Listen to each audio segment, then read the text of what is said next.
What is up, guys? This is PC Chopper here from Smash BR News, and this is another installment of Smash BR News TLDR, episode number 2. We have quite a few things that I want to talk to you today, so without further ado, let's get right into it. Okay, so there have been 3 ranked tournaments so far in the past couple of weeks, including a couple of updates to the power rankings. I want to discuss to you the tournament results and what we can see in regards to consistency of set players. Now, the first one that I wanted to talk to you about was going to be TakeOver 3 final round down on the 24th of November. 51 players actually went this time around, as you can see right here. So Iking takes the first place, with Headshot coming in the second, and third place Peachit, which is actually pretty surprising considering that Peachit actually doesn't go to many tournaments that often anymore, but he's still pretty high up in the power rankings. Fourth place Tweet. So this is going to be actually pretty consistent in regards to placings in the last couple of weeks. We have Delta and Lonk placing 5th overall, and then we have Alex, ZX, and CBG's 1UP placing 7th, while Ears and Kata barely making the top 8 for this tournament. Now, the things that are surprising right here is Alex ZX is actually a Pokemon trainer main, and he's been on the rise and he's been going to tournaments recently, so we expect more from him. And Delta FX, he is a pit main that I actually fought with against, and one of the brackets he actually destroyed me in bracket, so he's been actually going a couple of rounds. It's pretty impressive, especially Tweet right now, getting that 4th place, besting and actually outplacing some players like Exil0, for example, that got 13th, and Okamadu, which is a seasoned veteran, and we have a couple of other players here that actually round up a couple of placings. So that's pretty much it for TakeOver final round. The notable thing was Exil0 actually making 13th place. It was a bit on the downside this time around from his usual placings, and this trend is actually going to continue a little bit more in the second tournament, which is Catimbazo, held on the 1st of December 2019. And notable absence by Iking this time around. We're going to see Headshot taking the first place, with Tweet once again placing high in the top 4 by getting second and Peach 3rd place again. Catimbazo was actually very important because it was actually held by the guys from Press Start, which are actually from the south, so we're going to see a lot more events that have to do with south as a region, and we're going to see a lot more competition on that front. Usually people that come from the south find it very difficult in regards to transportation to actually make it to events, so the fact that Press Start is getting and taking the initiative to make events in the south is actually better for us as a community overall. Other placings in said tournament, we see 1UP once again being brought up in the top placings. Lonk and Grim this time, linked with a notable performance, and Lonk being very consistent on the top 8 in regards. And then we have rounding out the top 8 is ET Akuga and PC Josepang.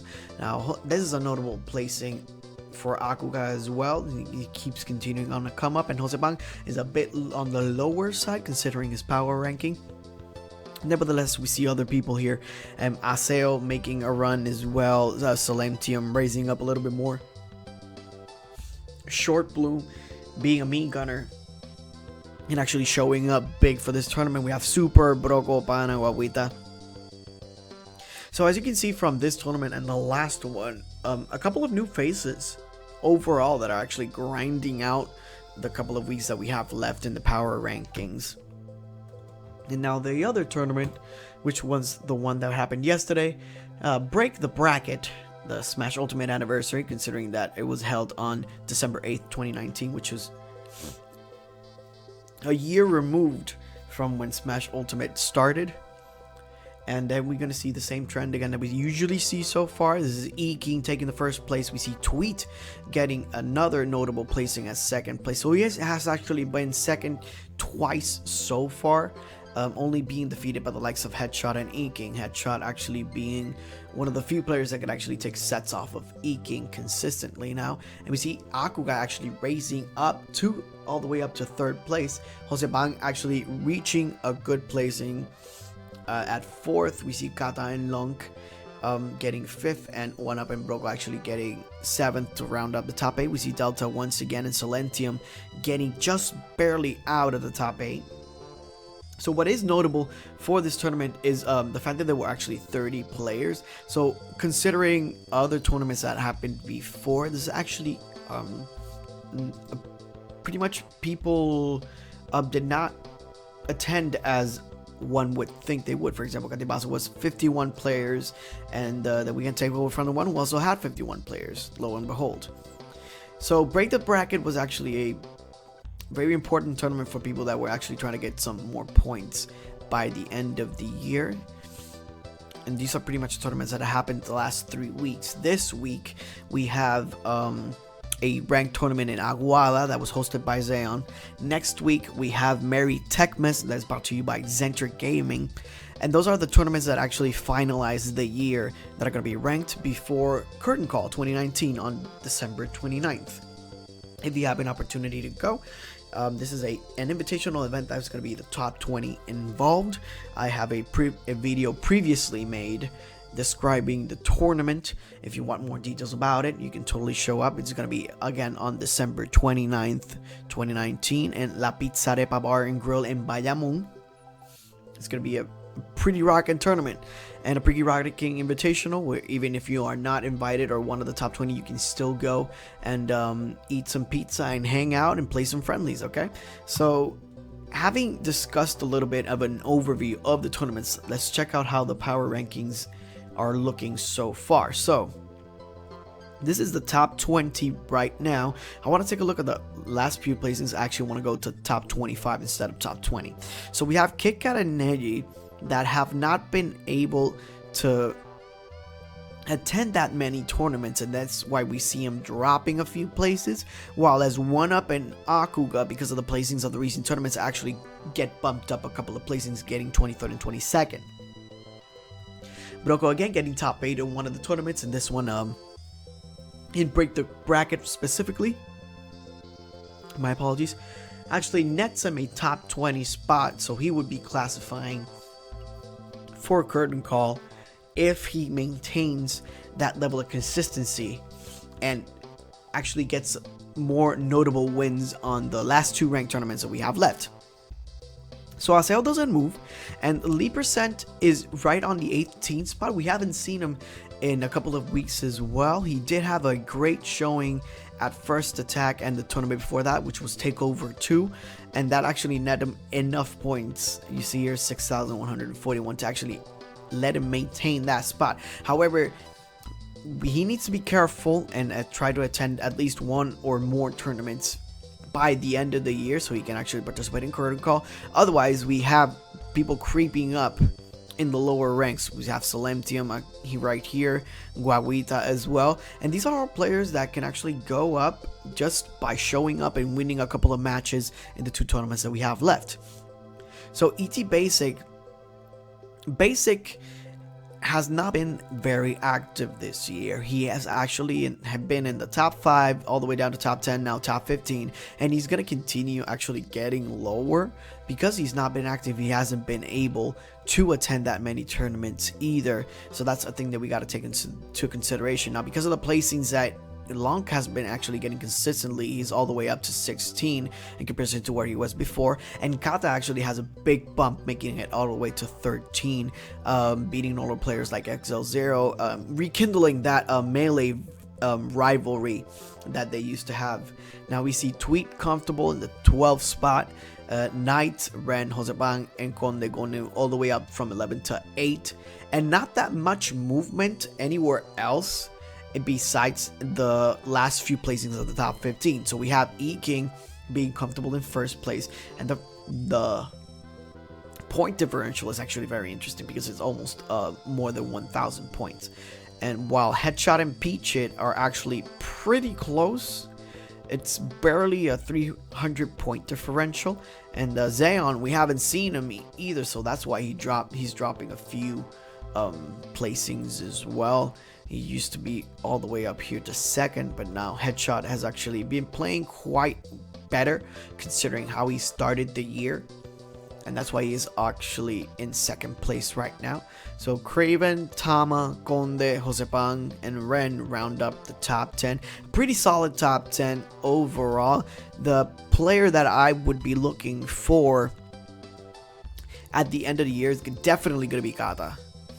The last few placings in the tournaments has been him grinding it out with his Wario, and he's been playing really, really well. But if I were to pick a dark horse for Curtain Call, it would definitely be Tweet. If you could see right here, boom, second place. Break the target, boom, second place. And before that, in final round, he actually got 4th place. So he's been rounding up the top 4th for the past 3 weeks so far. And hopefully for this week, the tournament that's going to be held in Aguada, the one that's hosted by Zeon, it's not going to be that much different. And we can see that level of consistency for Tweet and his Robin. Now, what's interesting is that people might say that he's been getting these places because Robin is not a known matchup, whereas I've always been of the mindset that in Puerto Rico specifically, or wherever I feel like the meta is not developed enough, tier lists don't really matter as long as you play a solid neutral and have a solid game plan and you know exactly what to do. It's going to be actually difficult for other people to adapt to what you are doing. So Tweet right now is on the level where I see a gap between Eking, which is number 1, a small gap. We see Headshot, another small gap, and then we see everywhere else. Tweet, I consider to be in the echelon of these players right here. All these. Why? Because if you can see the bracket from Catimbazo specifically, he actually beat Peachit to make it to second place. And that's actually very important for his development as a player, right? He beat a player inside the top 3. So what he needs to do now is get over the hurdle of Headshot before actually attaining the hurdle of Eking, which is pretty much everybody's kryptonite right now. I don't blame people for losing to Eking because Eking is a phenomenal player, though I feel like we can do a lot better to prepare for the Pac-Man and Inkling matchup, maybe even grind it out a little bit more. But that's just how we have to evolve as a scene, right? If you have somebody dominating so far, well, it's actually good for the player that's in first place because he's constantly getting the revenue that he needs. It's actually stifling for the other players that are in the bracket, and I think that maybe we should keep grinding it out a little bit more before actually calling it quits and saying that King is going to be number 1 forever, right? That's pretty much a mentality that especially for Smash 4, the end of Smash 4 was actually holding us back a lot. And I think that while Eking is the first place right now, he's not impossible to beat. Headshot has beaten him before, Seon has beaten him before, and a couple of other players have beaten him before. There's no reason why anybody in this top 10 at least could take a set off Eking by the end of the year. We saw Ren actually taking a set off Eking at TakeOver 2, so that's another interesting development here, and he has been grinding the game constantly, actually developing the wolf meta a little bit more. And everybody here is pretty much a contender for a top 10 player, running up from the 15 to the 5 spot.